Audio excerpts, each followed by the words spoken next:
Labvakar, Aizkrauklē. Esam pilsētas kultūras namā, un šeit no 10. februāra jau ir izlikta ļoti brīnišķīga izstāde ar nosaukumu Omēm vārda dienā. Kas tad slēpjās aiz šī nosaukuma? Divas skolnieces, Beāte Kate Ločmele no Sūnu pamatskolas un Eva Mūrniece no Jēkabpils pamatskolas ir jaunās mākslinieces, kas ir autoras šai izstādē. Un Beāte un Eva ir 5. klases skolnieces, kas dzīvo Krustpils novadā. Apmeklē Kūku pagasta radošo darbnīcu Mākslas dārzs, kur pie mākslinieces Jolantas Ābeles apgūst dažādas gleznošanas tehnikas. Ja jūs atceraties, tad iepriekš bija pašas mākslinieces Jolantas Ābeles izstāde. Nu, lūk, tagad meiteņu viņas skolnieču darbu izstāde Kultūras namā būs apskatāma līdz 14. martam. Tātad no 10. februāra līdz 14. martam izstāde Omēm vārda diena Kultūras namā. Nāciet uz pasākumiem un paralēli baudiet mākslas darbus, bet tagad par pasākumiem. 22. februārī 16:00 visā Latvijā vienlaicīgi notiek kinoseansi un tiks izrādīta dokumentālā filma Ghetto Games. Ghetto Games sadarbībā ar Kinopunktu ir veidojuši šo te dokumentālo filmu, kurā tiek demonstrēta šīs te kustības, kas ir izveidojusies kā kustība un izveidota biedrība Ghetto Family, par dažādām aktivitātēm. Tātad, kā ir aizvadīts 2013. gads, šajā filmā varēs redzēt mērķa auditorija. Protams, šai filmai ir jaunieši, tā kā vairāk uzrunāja jauniešus, un 22. 16. arī pie mums un daudzās vietās Latvijā demonstrējam filmu Ghetto Games, un ieeja šajā filmā ir bez maksas.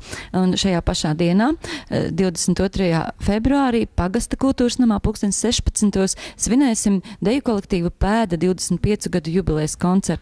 Visi laipni aicināti, jo patiešām ražans darba mūžs ir šim kolektīvam aiz muguras, un zinu, ka ir aicināti arī bijušie dejotāji, un Pēdē šobrīd ir 2 sastāvi, gan jaunieši, gan vidējie, tā kā ap 80 dejotāji dažos mirkļos būs redzami vienlaicīgi uz skatuves. Aicinām tātad apmeklēt deju kolektīvu Pēda koncertu Pagasta kultūras namā 22. februārī 16:00. Savukārt mazajiem apmeklētājiem piedāvājam 28. februārī cirka izrādi Cirks Alē. Pie mums atbrauc ar dresētiem zvēriņiem, akrobātiem un dažādām visādām lietām, kas jau pie cirka piestāv. 28. februārī 18:00 cirks. Līdz 3 gadiem bērniem biļetes nav jāpērk. No 3 līdz 6 gadu vecumā biļeti iegādāsieties par 3 eiro, bet pārējiem apmeklētājiem biļetes cena 4 eiro. Drīzumā jau sāksim arī tirgot iepriekš pārdošanā biļetes uz cirku. Un tagad gribu uzrunāt visus tos, kas zina un saprot, ko nozīmē klusie ūdeņi pavasaros Aizkrauklē. Tātad neprofesionālo dziedātāju konkurss atkal ir klāt 16. reizi un notiks 14. martā. Tādēļ aicinām visus dalībniekus pieteikties kultūras namā, zvanot uz kultūras namu vai atnākot aizpildot anketu līdz 5. martam pieteikties šajā konkursā. Atgādināšu vēl noteikumus, ka konkursā var piedalīties ik viens, kas vēlās dziedāt ne tikai no mūsu novada, bet arī no citiem novadiem, kuram ir 18 gadi, drosme kāpt uz skatuves un kura ikdienas profesionālā darbība nav saistīta ar mūziku vai dziedāšanu. Tā kā gaidām jūsu pieteikumus, bet apmeklētājiem varu teikt, ka biļetes jau ir tirgošanā. Tātad 14. martā 19:00 būs konkurss, un biļešu cenas ir 4 eiro. Pensionāriem ir 3,50. Gaidām uz šo te pasākumu.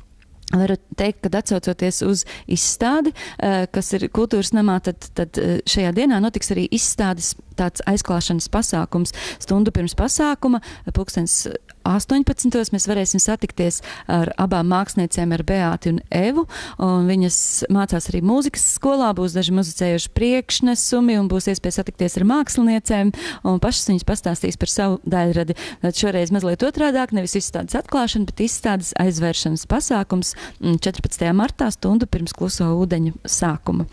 22. martā pie mums viesosies Latvijas Rādio 2 rīkotās pop un roka dziesmu aptaujas Muzikālā banka 2013 uzvarētājs Dons ar akustisko koncertu Varanasi.